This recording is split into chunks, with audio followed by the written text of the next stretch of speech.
यावेळच्या निवडणुका जरा जवळपास 200 सव्वा 200 उमेदवार आपण पक्षातर्फे उभे करणार आहोत आणि एकूणच महाराष्ट्राचं राजकीय वातावरण इतकं गढूळ झालेलं आहे, इतका चिखल झालेला आहे. मी आजपर्यंत असं वातावरण महाराष्ट्रामध्ये कधी पाहिलं नव्हतं. इतक्या वर्षामध्ये इतकी वर्ष तुम्हीही पाहिलं नसेल. उन्हातानामध्ये उभे राहता, तुम्ही रांगेमध्ये उभे राहता, या लोकांना मतदान करता आणि कोट्याच्या भावाने नंतर माणसं विकली जातात. आज ह्याची सत्ता, उद्या ह्याची सत्ता, उद्या ही माणसं ह्याच्याकडे, उद्या ही माणसं ह्याच्याकडे. सध्या समजतच नाही कोण कुठच्या पक्षामध्ये आहे तेच समजत नाही. आणि मला असं वाटतं की याचा तुम्हाला राग येतो की नाही येत. या असल्या गोष्टींचा राग व्यक्त करायची जी जागा आहे ना, ती येणारी विधानसभेची जागा आहे, निवडणूक आहे ती. त्यावर तुमचा राग व्यक्त झाला पाहिजे. आणि तुम्ही जर असेच राहिलात तर तुमच्या नशिबी अशीच माणसं येणार, अशीच सरकार येणार. कधीही प्रश्न सुटणार नाहीत कुठचेही. आता काल परवाकडे आपल्या बदलापूरमध्ये ज्या मुलीवरती जो शारीरिक आहे अत्याचार झाले, बलात्काराचा प्रयत्न झाला,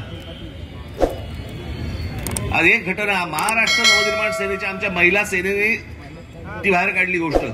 तेव्हा लोकांना कळली, तोपर्यंत दाबून ठेवली होती गोष्ट. ती घटना घडल्यानंतर मग लगेच सगळ्या ठिकाणी सुरू झालं. काल आता कोल्हापूरमध्ये झालं. लहान लहान मुलींवरती हे बलात्कार करतायत. हा माणूस आज पाहिजे होता. आज ही महाशक्ती जी आहे ना, ही आज पाहिजे होती.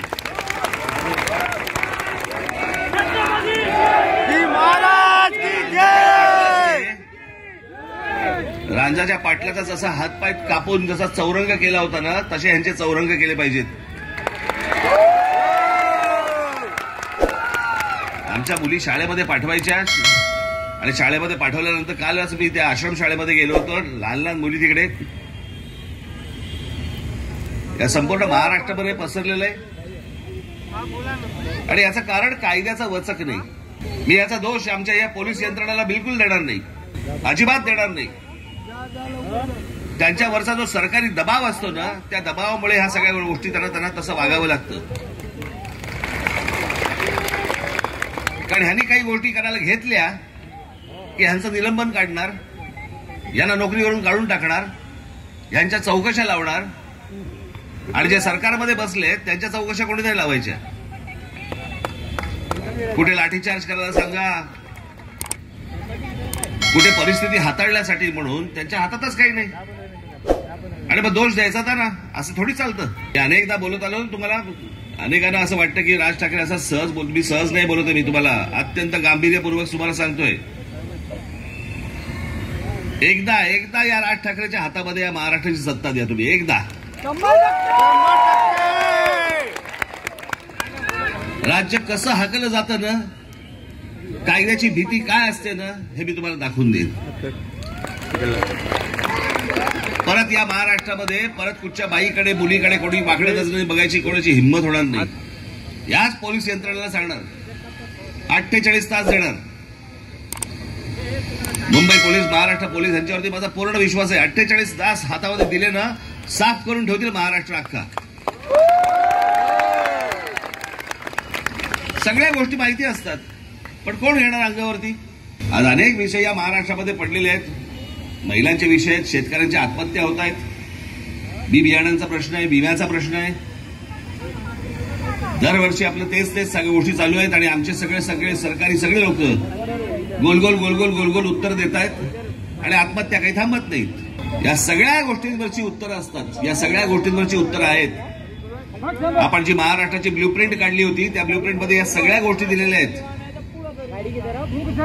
पण तुम्ही माझ्या हातामध्ये ही सगळी गोष्ट दिली पाहिजेत. आज विधानसभेच्या निवडणुका लागल्यात. मी काय फार तुम्हाला इथे भाषण करण्यासाठी आलेलो नाही. मला राजूने सांगितलं होतं, स्वागत आहे. जेव्हा केव्हा विधानसभेच्या निवडणुका लागतील तेव्हा लागतील. मी मराठवाड्यामध्ये काल मी 2 जागा विधानसभेच्या काल जाहीर केल्या. गडचिरोलीमध्ये, आज यवतमाळमध्ये इथे आलोय, वणीला आलोय. आज पण मला एक गोष्ट जाहीर करायची आहे. म्हणजे या वणी या विधानसभा मतदारसंघामध्ये मी आमचे राजू उंबरकर यांची उमेदवारी आज इथे जाहीर करतोय.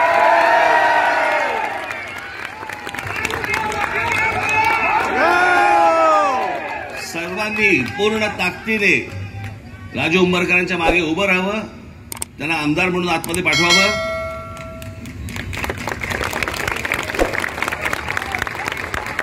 मी तुम्हाला सांगतो की हा बदल तुमच्याकडनं घडवून द्या, मला घडवून द्या. येणाऱ्या विधानसभेच्या निकालानंतर महाराष्ट्र नवनिर्माण सेना ही सत्तेत बसलेली असेल आणि तुमचे जे प्रश्न असतील, मी कसे प्रश्न सोडवतो तुम्हाला माहिती आहे बरं का. पहिल्यांदा हात जोडून जातो, समोरच्याने ऐकलं नाही तर हात सोडून जातो.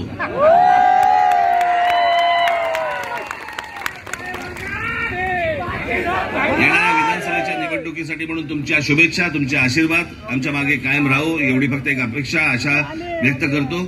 आपल्या सर्वांचं दर्शन झालं याचंही मी स्वतःला भाग्यवान समजतो. निवडणुका जेव्हा लागतील त्यावेळेला प्रचार सभेसाठी म्हणून मी इथे येईनच, त्यावेळेला सविस्तर बाकीच्या गोष्टी आपण बोलू. तोपर्यंत आपण सर्वांची मी रजा घेतो. धन्यवाद. जय हिंद, जय महाराष्ट्र.